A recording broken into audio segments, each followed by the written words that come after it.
এক প্রযুক্তি আপনি শুধু মনে মনে ভাবলেন আর আপনার সামনে থাকা কম্পিউটার বা স্মার্টফোন চলতে শুরু করল।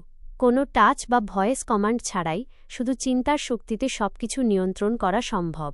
এটি কোনো সাইফাই সিনেমার গল্প নয়, ইলন মাস্কের কোম্পানি নিউরালিঙ্ক এটি বাস্তবে করে দেখিয়েছে। কিন্তু এটি কি আশীর্বাদ নাকি অভিশাপ?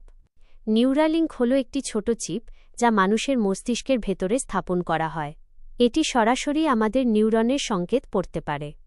সম্প্রতি একজন পক্ষাঘাতগ্রস্ত মানুষ এই চিপ ব্যবহার করে শুধুমাত্র চিন্তার মাধ্যমে কম্পিউটারে গেম খেলে পুরো পৃথিবীকে তাক লাগিয়ে দিয়েছেন।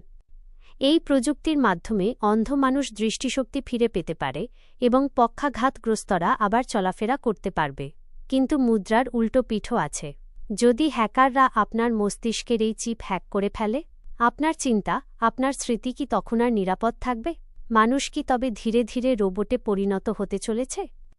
2026 সালে এসে এই টেকনোলজি আরও উন্নত হয়েছে এবং এর ট্রায়াল নিয়ে সারা বিশ্বে হইচই পড়ে গেছে। মানুষ এখন দ্বিধাবিভক্ত। কেউ একে দেখছেন বিজ্ঞানের চরম সাফল্য হিসেবে, আর কেউ মনে করছেন এটি প্রকৃতির নিয়মের বিরুদ্ধে এক বিশাল ঝুঁকি। আপনার কি মনে হয়, নিজের ব্রেনে এমন একটি চিপ লাগানো কি নিরাপদ হবে? আপনি কি রাজি হবেন আপনার মাথায় এই চিপটি লাগাতে? কমেন্টে আপনার মতামত জানান। আর এরকম ফিউচারিস্টিক সব তথ্য পেতে সাবস্ক্রাইব করে সাথেই থাকুন।